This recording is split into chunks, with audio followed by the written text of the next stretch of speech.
করে দেখুন, পৃথিবীর বুকের সেরা ক্রিমিনাল, তার নাম নরেন্দ্র মোদী। গুগলে এক সময় দেখাতেন, যিনি হত্যা খুনেতে শিরোনামে এসেছিলেন, যার বিরুদ্ধে বিশ্ব রাষ্ট্রসংঘের কাছে ক্রিমিনাল হিসেবে মামলা দায়ের হয়েছিল রাষ্ট্রসংঘের কাছে, যার জন্য তিনবার পার্লামেন্টে নিন্দনীয় বিল এসেছিলেন। সেই সময় এই ক্রিমিনালের বিরুদ্ধে ফুলের মালা দিয়ে স্বাগত বানিয়েছিলেন, তার নাম মমতা বন্দ্যোপাধ্যায়। জেনে রাখুন, গুগলকে চার্জ করুন, পাবেন। গুগলে ভালো করে দেখুন, পাবেন। বন্ধুগণ, এই নরেন্দ্র মোদী বলেছিল কালা ধান আয়েগা। কি কালো ধান এসেছে? কোন মানুষের জীবন পরিবর্তন হয়েছে? কার অ্যাকাউন্টে 5 লাখ গিয়েছে? সবকা সাথ সবকা বিকাশের নাম করে এই বাংলার হিন্দু মুসলমান রুজি রুটির তাগিদে তারা উড়িষ্যায়, রাজস্থান, দিল্লি, বোম্বে, হরিয়ানাকে বাংলা কথা বলার অপরাধে মার খাচ্ছে। আর শুভেন্দু অধিকারী সহ বিজেপির নেতারা মুখে নজেস ঢুকে দিয়ে চুপচুপ করে চাচ্ছে।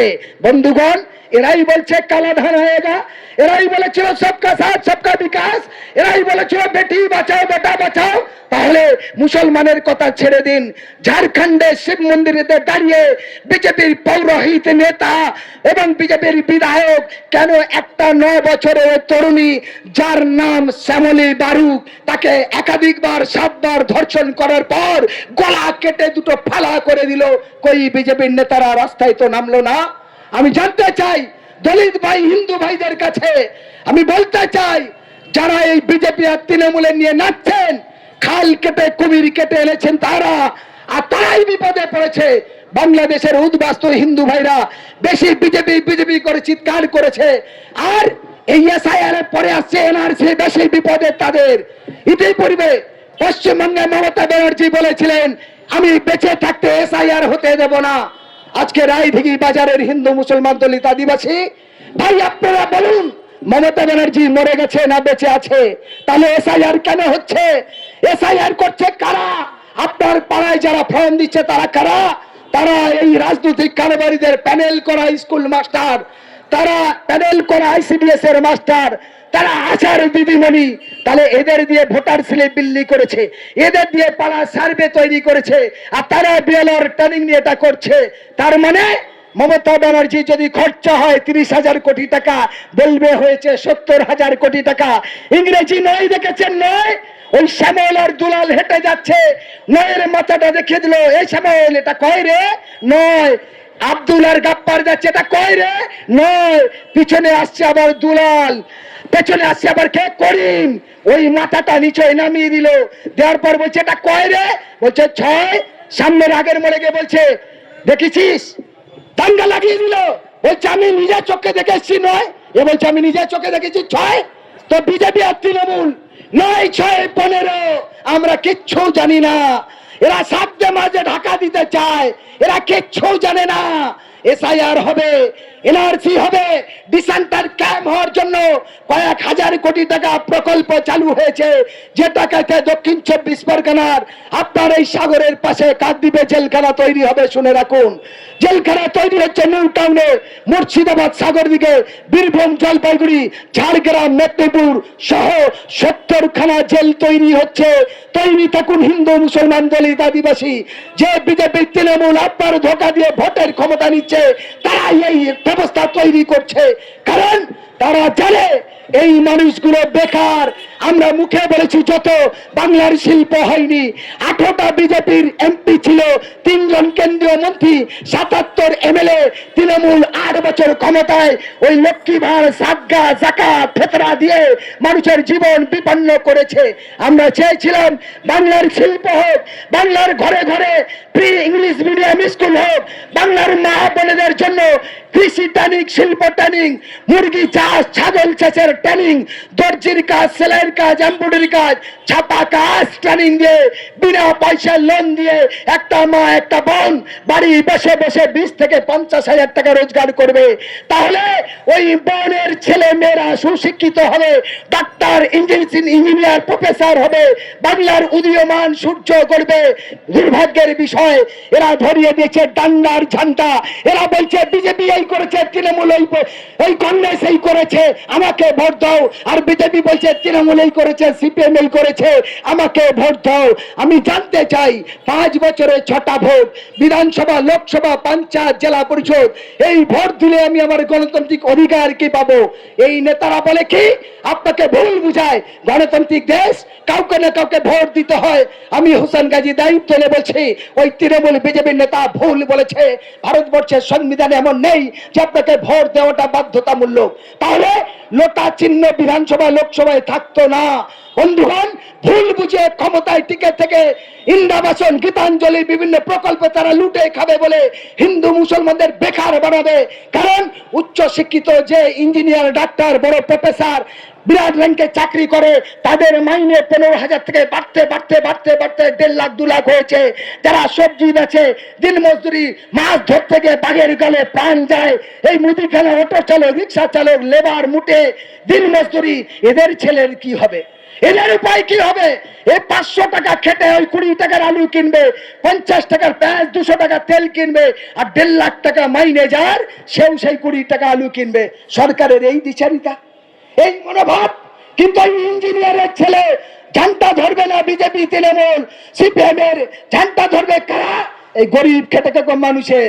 এই শ্যামল, এই দুলাল, হে আব্দুল, এই করিম, আজকের অমুক জায়গায় মিটিং চল, কেন না গেলে তোর সার্ভেতে নাম কাটা যাবে, তুই ওই ঘরের টাকা পাবি না, তোর বেকার ভাতা পাবে না, কন্যাশ্রী, যুবশ্রী পাবে না।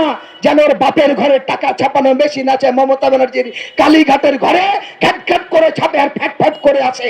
যেন নরেন্দ্র মোদী, অমিত শাহর বাড়িতে টাকা ছাপানো মেশিন আছে, ঘ্যাট ঘ্যাট করে মারে আর ক্যাট ক্যাট করে দেয়। মনে রাখুন, এরা জনগণের শত্রু। আর পুলিশ একটা শ্রেণীর পুলিশ দালাল, ওই তৃণমূল বিজেপির দালালি করে। মনে রাখবেন, এই গ্রামের খেটে খাওয়া মত শ্রমিক মানুষেরা, এই ক্ষুদ্র ব্যবসায়ী, সাধারণ মানুষেরা, আমরা যে কেনাকাটি করি, আমাদের সেই অর্থ থেকে ট্যাক্স জমে জমে যায়।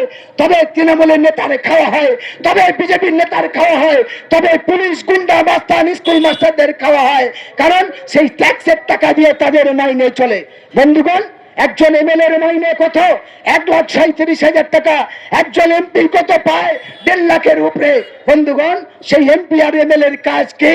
ভোটের সময় নমস্কার নমস্কার বাড়ি ছুটবে, আর ভোট ফুরালে কারোর কথা নেবে না। আজ এসআইআর নিয়ে আতঙ্কিত কেন 4 জন মারা গেল? আমি একটি কথা আপনাদেরকে বলি।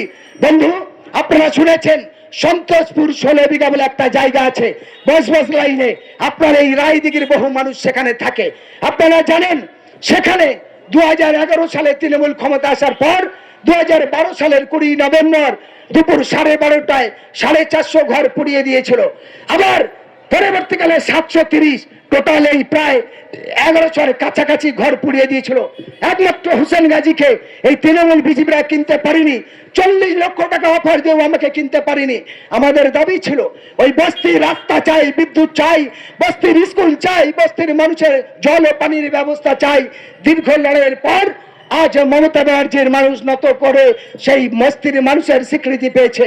বন্ধুগণ, কোন বিজেপির নেতারা সেখানে গিয়েছিল বলতে পারবেন? একজনও প্রমাণ করতে পারবে না।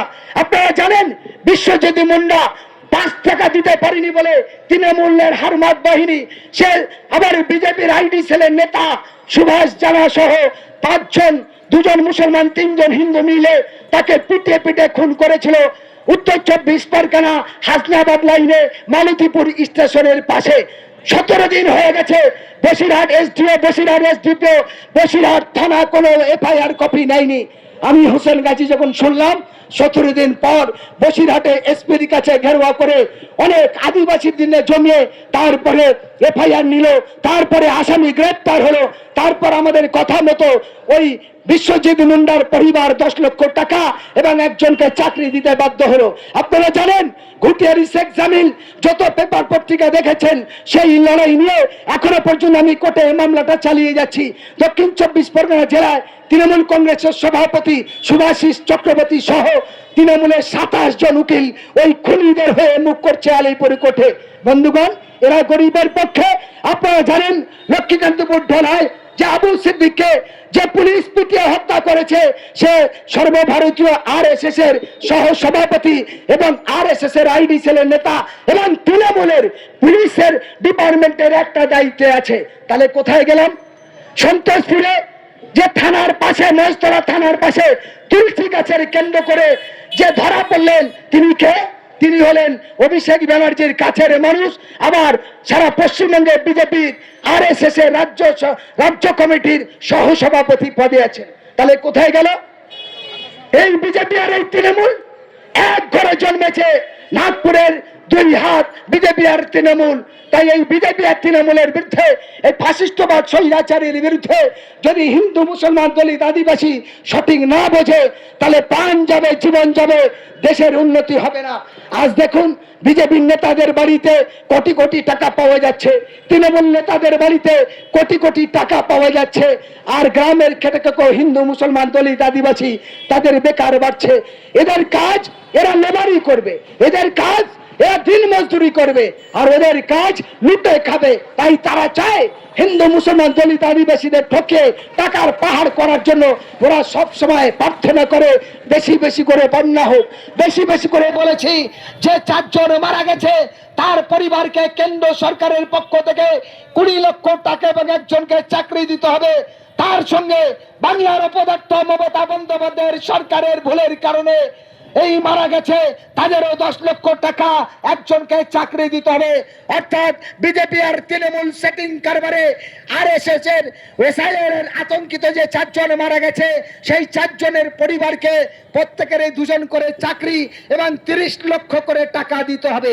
আপনারা বলুন, যারা বাংলা দরদি, যারা হিন্দু দরদি, যারা মুসলমান দরদি, যারা খ্রিস্টান শিখ ইসাই দরদি, সেই মুখোশধারী তৃণমূল আর বিজেপির নেতারা একটু ওই নিহত পরিবারের পাশে দাঁড়িয়ে বলেছেন, হ্যাঁ আমরা তোমার জন্য ব্যবস্থা নিতে পারি। আমরা কেবলমাত্র হাইকোর্টে এবং সুপ্রিম কোর্টে তাদের বিরুদ্ধে পিটিশন করেছি। আমরা বলেছি আপনার বাড়ি যে আধার কার্ড তৈরি হয়েছে, এই আধার কার্ড এখানকার শ্যামল, দুলাল, রহিম, করিম, সুভাষ এরা কেউ বানায়নি। এখানে সেলিমা, রহিমা, করিমা, শ্যামলী, দুলালী, ওই প্রতিমা তারা বানায়নি। আপনার আধার কার্ড বানিয়েছে কে? কেন্দ্রে রাজ্য সরকার যাদের নিয়োগ করেছিল তারা। যদি নামের ভুল হয় তার মাসুল দেবে কে? তারা। কিন্তু তা না করে সেই আধার কার্ডের ভুলের সংশোধনের জন্য কাগজ নিয়ে ছুটছেন প্রতিমা, শ্যামল, রহিম, করিম, দুলাল। কেন? সংশোধন করার জন্য। বন্ধুগণ, আপনি যে আই কার্ড বানিয়েছেন সেই আই কার্ড বানানোর ভুল আপনি করেননি, করেছে কে? কেন্দ্রীয় রাজ্য সরকার। যে স্কুলের মাস্টার, বিয়ালার, প্যারা টিচার যাদেরকে ভোট কর্মী হিসাবে নিয়োগ করেছিল তারা। আপনার খাদ্য সুরক্ষা কার্ড বা রেশন কার্ড নামের ভুল বা বানানের ভুল, দাদু বা বাবা মায়ের নামের ভুল কে করেছে? সেই সরকারি আমলা। কিন্তু খেসারত দিতে হচ্ছে কার? আপনাকে কোর্টে ছুটতে হবে, আপনাকে এফিডেভিট করতে হবে। কেন? বন্ধুগণ, আমি আপনাদেরকে একটার পর একটা তথ্য দিয়ে বলতে পারি এই বিজেপি তৃণমূল সেটিং কারবারে কিভাবে হিন্দু, মুসলমান, দলিত, আদিবাসী, শিখ, খ্রিস্টান মুসলমানদের জীবন নিয়ে খেলছে তার উদাহরণ প্রমাণ আপনাদের দিয়ে যাব। তার আগে বলতে চাই, এই রাজনৈতিক দলের নেতারা ভারতবর্ষের স্বাধীনতায় এই বিজেপি আরএসএস এর কোনো ভূমিকা ছিল না। ভারতবর্ষের স্বাধীনতায় এই তৃণমূল কংগ্রেসের কোনো ভূমিকা ছিল না। বন্ধুগণ, ইস্ট ইন্ডিয়া কোম্পানি, ব্রিটিশ ইংরেজ সাম্রাজ্যবাদ, তারা যখন আমাদের দেশে এসেছিলেন বলেছিল ভারতবর্ষে, ওগো আমার একটু জায়গা দাও, আমি একটু চা ব্যবসা করতে চাই। ইস্ট ইন্ডিয়া কোম্পানি, ব্রিটিশ সাম্রাজ্যবাদ চা ব্যবসার নাম করে ভারতবর্ষে এসেছিল। আসার পরে দীর্ঘদিন এখানে থাকার পরে তাদের সেনাবাহিনীর যৌন তৃপ্ত মেটানোর জন্য আমার দেশের সুন্দরী মা, সুন্দরী বোন, সেই হিন্দু, মুসলমান, দলিত, আদিবাসী প্রতিদিন তাদের দ্বারায় অত্যাচারিত হয়েছিল, ধর্ষিত হয়েছিল। একটা মেয়ের 4 জন, 5 জন, 8 জন, 10 জন করে করে রেপ করেছিল। তারপরে সেই বোন মা যখন ক্লান্ত হয়ে যায়, তার গলা টিপে নিয়ে তার হোগলা বাগান, তখন এক সময় 15 বছর 20 বছর আগে পুরো জঙ্গল কি জঙ্গল, ফাঁকা মাঠ কি মাঠ, দিঘি কি দিঘি পড়েছিল, সেই জায়গা তাদের ফেলে দিয়েছিলেন। সেই সময় ওই ইংরেজদের বিরুদ্ধে লড়াই করার জন্য এই দেশের মুসলমানরা বলেছিল, হায় আল্লাহ, আমি কোন দেশে জন্মেছি, আমি কোন মাতৃভূমিতে আছি, আমার চোখের সামনে আমার মা, আমার বোন, আমার মেয়ে, আমার প্রতিবেশী ধর্ষণ হবে, আমি রুখতে পারবো না। হায় ভগবান আল্লাহ, ঈশ্বর গড, হয় এই অত্যাচারীদের বিরুদ্ধে আমার শক্তি দাও, আর নয় আমার মৃত্যুবরণ করো, এই যন্ত্রণা আমি সহ্য করতে পারছি না।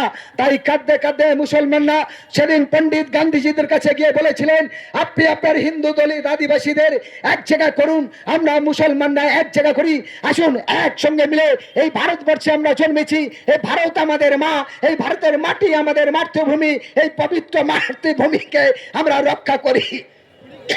তখন ওই ব্রিটিশ সাম্রাজ্যবাদ ইংরেজদের বিরুদ্ধে লড়াই করতে পণ্ডিত গান্ধীজিরা বলেছিলেন, এই দেশ ভ্রমণ করতে গেলে, যেমন আমি হোসেন গাজী ঘুটিয়ারি শরীফ থেকে এখানে এসেছি, আমার গাড়ি ভাড়া লেগেছিলেন ব্রিটিশদের বিরুদ্ধে লড়াইয়ের জন্য।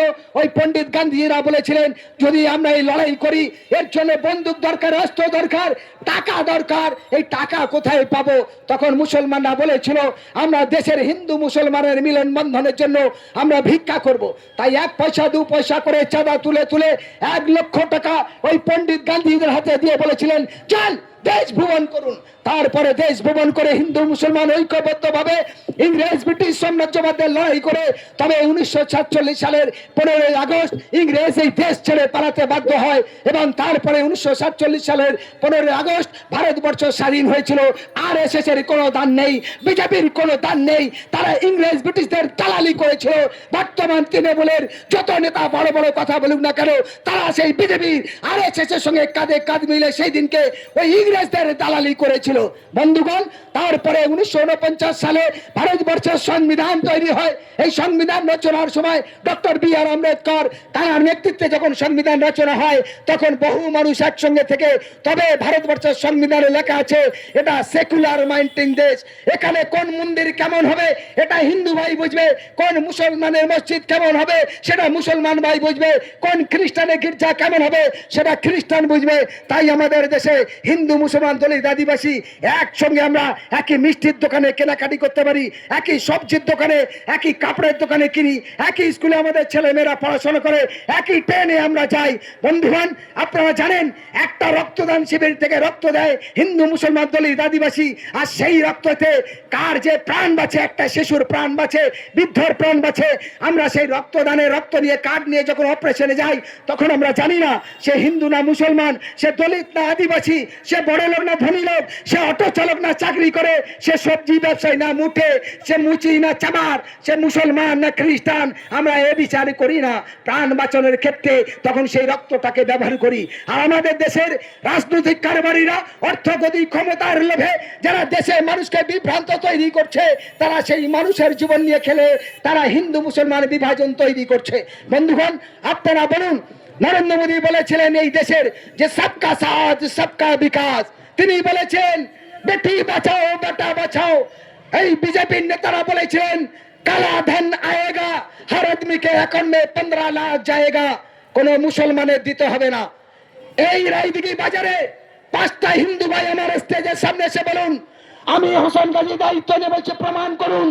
5টা RSS এর ভাই আমার মঞ্চের সামনে এসে বলুন, হ্যাঁ নরেন্দ্র মোদী আমার হিন্দু দলিত ভাইদের অ্যাকাউন্টে বলেছিলেন যে 15 লাখ আয়েগা, আমি 5 লাখ টাকা পেয়েছি। না বলতে পারবেন না, এই শব্দ ক্রিমিনাল।